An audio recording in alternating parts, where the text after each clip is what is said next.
Most people quit just before the breakthrough. The pressure builds, the doubts grow, and escape feels easier than endurance. But the moment you force yourself forward, when quitting whispers and you refuse to listen, that's when your character is forged. Push once more.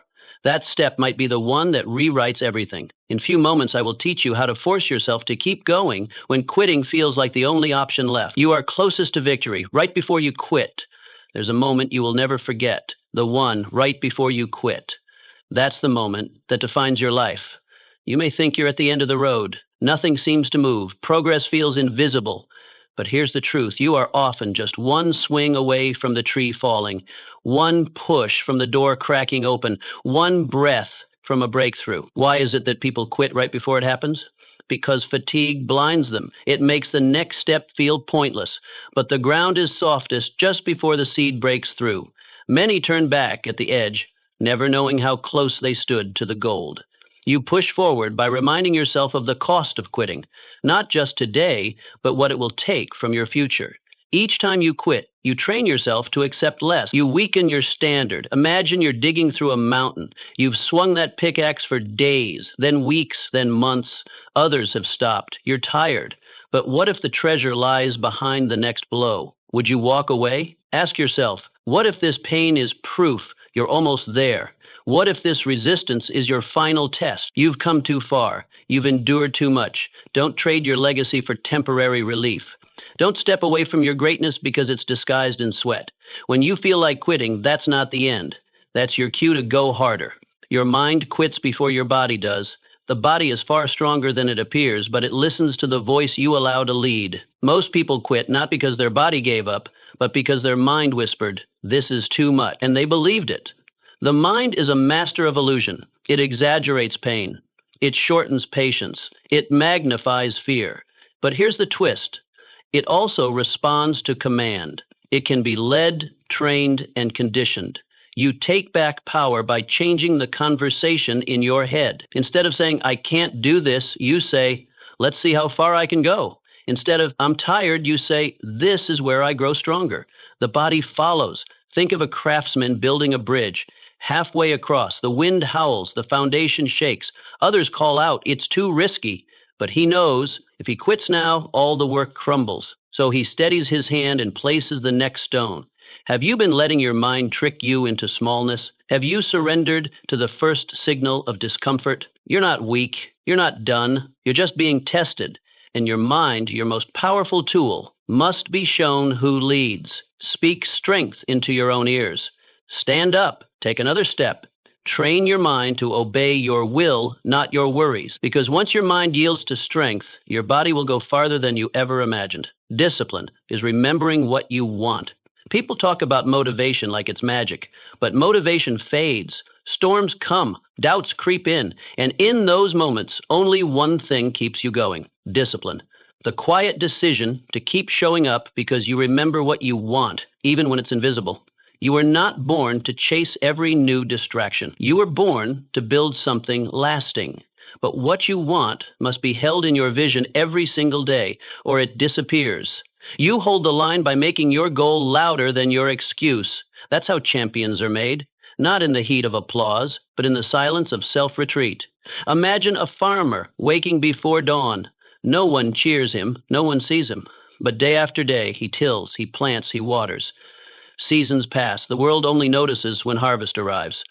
But he didn't wait for proof. He remembered his mission. So ask yourself, have you forgotten what you said you wanted when you were full of energy? Have you let laziness rewrite your future? Discipline is not punishment.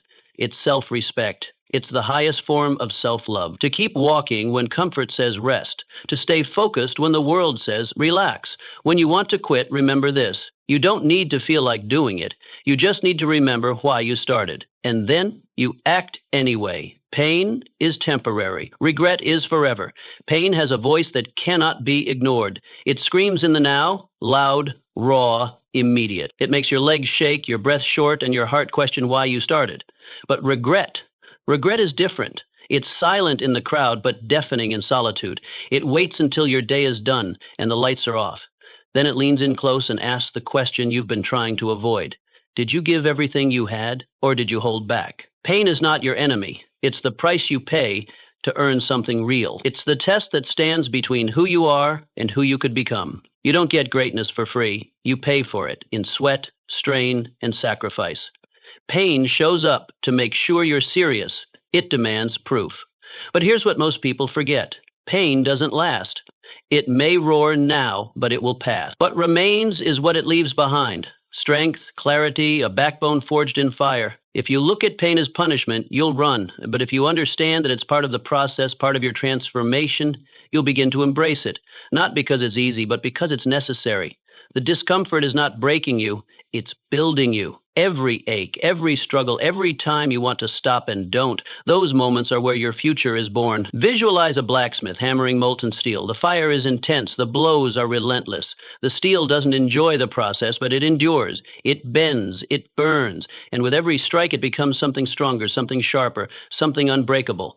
That's what your pain is doing to you. You are being refined. Every challenge is carving you into someone the world can't deny. When the temptation to quit comes, and it will, ask yourself what will hurt more, this moment of pain or the quiet agony of regret that never leaves? What will weigh heavier, the soreness of effort or the ache of what if? The discomfort of now will fade, but the regret of quitting, that's a burden that shows up in the years ahead, when opportunities are gone and the window has closed. You weren't made for ease. You weren't put here to live soft, to hide from difficulty, to coast. You were made for fire, for fight, for trials that make your heart beat faster and your spirit dig deeper. Excellence doesn't arrive wrapped in comfort. It shows up in the form of adversity, and those willing to feel everything and still rise are the ones who earn it. So endure, not because you want to suffer, but only because you're building something bigger than comfort. Push through. Not because the pain disappears, but because it transforms you. Prevail, because your future self is watching every choice you make now. One day, you'll either stand tall with pride or sit still with regret. Decide who you want to be, and pay the price to become them. Winners act without applause. Most people wait. They wait for applause, for validation, for someone to tell them it's time. They want eyes on them before they act. They crave recognition like oxygen, believing that unless the world is watching, the effort isn't real. But the ones who truly win, those who leave a mark that can't be erased, they move without an audience. They train in silence. They rise early, stay late, and grind in shadows where no one claps and no one cheers. Because they don't need the noise. They have the vision. If your greatness depends on being seen, you'll never reach it. Because the climb begins in obscurity. The roots of mastery grow deep underground, far from attention, praise, or reward. It's the hours spent alone, choosing discipline over comfort, that forge something real. The strength you need isn't built in front of a crowd. It's built in the dark, when the only one holding you accountable is you. Imagine a sculptor in a dusty workshop. There's no gallery, no admirers, no buyers knocking on the door, just a slab of stone and a burning image in his mind. He chisels each day, unseen. He refines, adjusts, improves, not because anyone is watching, but because he must. Then, one day, the world discovers a masterpiece. But they never saw the long days, the quiet nights, the doubt, the discipline. They see the product, but not the process.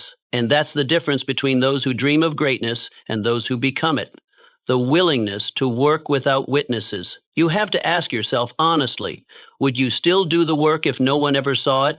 Would you train, write, build, sacrifice if no one ever praised it? Because that's where greatness begins, not in the light, but in the silence.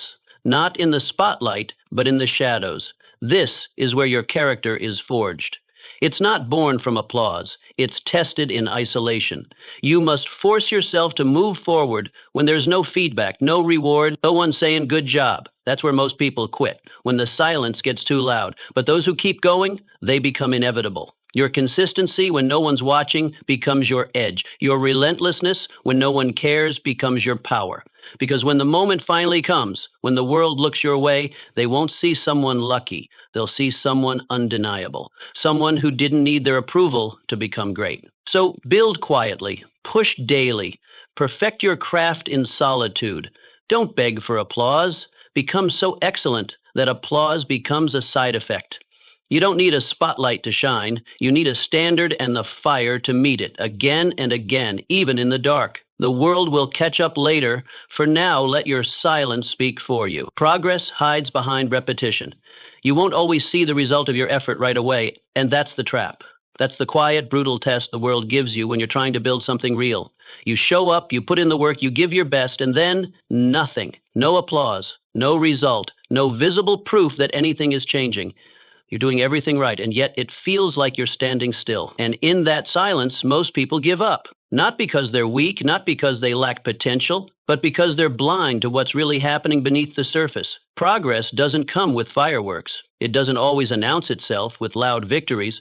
More often, it comes disguised as repetition, as boredom, as stillness. It comes quietly, behind closed doors, when you've done the same thing for the 100th time and it still feels like nothing is shifting. But the truth is, it is. The shift is happening. The change is building. Just like water wearing away at stone, it's not the strength of the blow, it's the persistence of it. Not one drop, but 1,000. Not one day, but every day. This is how real progress moves. Slowly, invisibly, silently. You won't always get a signal to tell you you're close. The path doesn't warn you when the breakthrough is near. It just dares you to keep going long enough to find out. Picture a man digging a well. Day after day, he digs into dry dirt, breaks rock, and wipes sweat from his brow. People walk by and laugh. They say, he's wasting his time, that there's nothing down there, that he should stop before he embarrasses himself. But he keeps digging, not because he sees water, but because he believes it's there, and one morning the ground breaks differently. With one swing, the dirt shifts, water gushes up. The moment that changes everything. But it wasn't that one swing that did it. It was every swing before it. The hundreds that got no recognition, no reward. Those were the swings that mattered most. You don't need to see the result right now. You need to trust the principle. The law of cause and effect hasn't disappeared. It's just delayed. It's watching you, testing you, asking if you have the patience to keep striking when there's no evidence. It's wondering if you'll keep showing up without needing applause to fuel you. That's where most people stop, right before the shift. They mistake the silence for failure. They assume that just because they can't see progress, it means there isn't any. But growth doesn't shout. It whispers. It gathers. It builds quietly until one day it arrives all at once, and the world calls it overnight success. But you'll know better. You'll know how many nights went into it, how many mornings you chose discipline over doubt. Ask yourself honestly, have you stopped just because you couldn't see the change? Did you pause the process because you confused stillness with stagnation? Because sometimes the biggest progress is invisible, and only those who stay the course get to see it break open. Your future doesn't belong to the one who puts in one great effort. It belongs to the one who repeats again, who repeats until the world has no choice but to respond. That is your job, to repeat until it breaks, to trust the unseen, to work in faith, and to remember the swing that cracks the ground is always built on the ones that didn't. Your standards are the blueprint of your life. You never rise above the standard you tolerate. That's the hard truth, not from the world, and especially not from yourself. Whatever line you draw in the sand, whatever level you say is enough, life listens, and then it responds accordingly.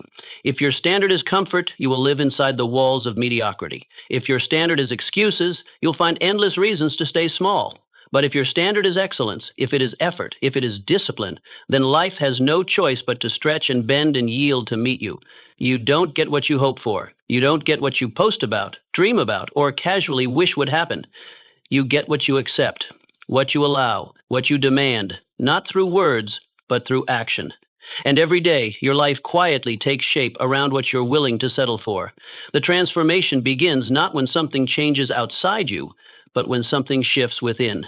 You change your life the moment you decide what is now non-negotiable. The moment you say, this is no longer acceptable. I no longer live like this. I no longer operate below this line. That decision, made once and defended daily, becomes the invisible force behind every future result. Picture a mason building a wall. He doesn't slap bricks together and hope for the best. He doesn't pick up cracked stones just because he's tired. He checks every edge, every alignment. Even when he's worn down and aching, he lifts each brick with care because he knows what feels small now becomes the foundation later. Every inch matters. Every detail determines strength. That's the power of a standard. What you do in private becomes the quality of your public life. You have to ask yourself, have you let laziness draw your lines? Have you let tiredness or fear or convenience dictate your identity? It's easy to drift. It's easy to compromise when no one's watching, but your future is watching. And every compromise becomes a quiet agreement to stay the same. You deserve more, but wanting isn't enough. Desiring is easy. Demanding is what separates those who move forward from those who stay stuck, especially demanding it from yourself. That's the beginning of real growth. When you stop waiting for the world to elevate you and start elevating yourself, your life bends toward the level of effort you normalize. If you normalize sloppiness, sloppiness becomes your culture. If you normalize late starts and unfinished tasks, then you become the person who almost. But if you raise the bar and refuse to let it drop, even when you're alone, even when it's hard, then everything in your life is forced to rise to meet it. The people, the results, the outcomes, all of it shifts to the new level you enforce. So stop waiting for a miracle. Stop waiting for someone to rescue your potential. You're not missing a secret. You're missing a standard. One that says, this is who I am now. This is how I show up every time. Set the bar, then hold it. Especially when no one's clapping, especially when the results are slow, especially when it would be easier to let it slide, because the standard you enforce becomes the life you live. Every brick matters, every choice adds up, and the future you're building depends on how precise, how disciplined, and how committed you are today. Action ends fear faster than thinking. Fear doesn't begin as a monster. It begins as a whisper, a question, a doubt. And if you sit with it too long, if you give it space and time, it multiplies. The longer you wait, the louder it gets. The more you overthink, the more it grows. What starts as a flicker becomes a flame, and then a fire you believe you can't control. But here's the truth. Fear isn't the enemy. Inaction is. Fear feeds on your stillness. It thrives when you hesitate, when you stall, when you trade motion for rumination. You don't defeat fear by wrestling with it in your head. You beat fear by doing something, anything, before it has a chance to take root. The mind is a powerful machine. It can build empires and it can build cages. The same imagination that fuels your dreams can also construct prisons when left idle. Sit too long in your thoughts and you'll start inventing enemies that don't exist. A small task becomes a giant. A single conversation becomes a threat. That's not truth, it's distortion, born of delay. You weren't meant to sit and overanalyze your fears. You were meant to move through them. Imagine a traveler standing at the edge of a dense, unfamiliar forest. The trees are tall, the path unclear. He hears rustling, imagines beasts, feels a chill of hesitation. His thoughts race ahead, painting the unknown with the worst possible colors, but then he takes a single step forward. The ground holds. The sounds are just birds. A second step, and the light breaks through the leaves. A third, and the path unfolds beneath his feet. What changed? Not the forest. The forest was always the same. What changed was him. The moment he moved, reality replaced imagination. Truth silenced fear. That is the power of action. The danger is not fear itself. It's what you let fear stop you from doing. Fear will always knock. Always. But it has no power unless you open the door. And the fastest way to keep it locked? Move. Move your body. Move your focus. Move your effort. Action is armor. It doesn't just shield you, it rewires you. You begin to see not just what might go wrong, but what might go right. You reclaim the power that hesitation stole. Think about it. How many things have you talked yourself out of, not because they were truly impossible, but because you sat too long with the fear of them? How many times have you handed over your power to a maybe? The business you didn't start, the conversation you avoided, the change you delayed, not because you weren't ready, but because you paused long enough for fear to write your script. You were meant to lead, to try, to fail forward if needed, but always to move. The truth is, you don't need to feel brave before you act. That's the trap. Most people wait for courage to arrive, like a visitor, but it doesn't come first. Action comes first. Courage follows motion. You build bravery by stacking moments where you moved anyway, where you felt the fear and stepped forward with trembling legs. And the more you move, the less fear controls you, not because it disappears, but because you've proven to yourself that you can keep going even when it shows up. This is how you take your power back. Not by having all the answers, not by eliminating fear entirely, but by refusing to let fear dictate the pace of your life. It doesn't get to decide your future, you do. And every time you act, you reinforce that truth. You remind yourself who's in charge. Every step forward is a vote for belief over doubt, for purpose over panic, for progress over paralysis. So don't wait to feel ready. Don't wait to feel fearless. That day may never come, but the opportunity to move is always within reach. Just one step, one task, one small act of rebellion against fear's grip. That's all it takes to shift the balance. And once you move, that monster shrinks. That weight lifts. And you remember, you were never powerless. You just needed to act. You don't need permission to begin. Most people wait. They wait for clarity, for perfect conditions, for someone to say, it's time.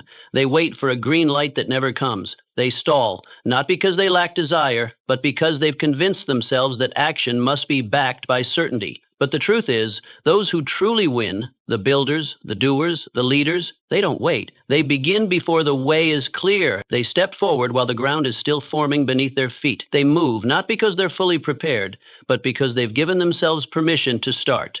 Life doesn't hand you a moment labeled ready. It rarely gives you a complete map. What it gives you is a spark, an idea, a feeling that won't let go. The mistake most make is thinking that the feeling alone isn't enough, that it needs to be accompanied by support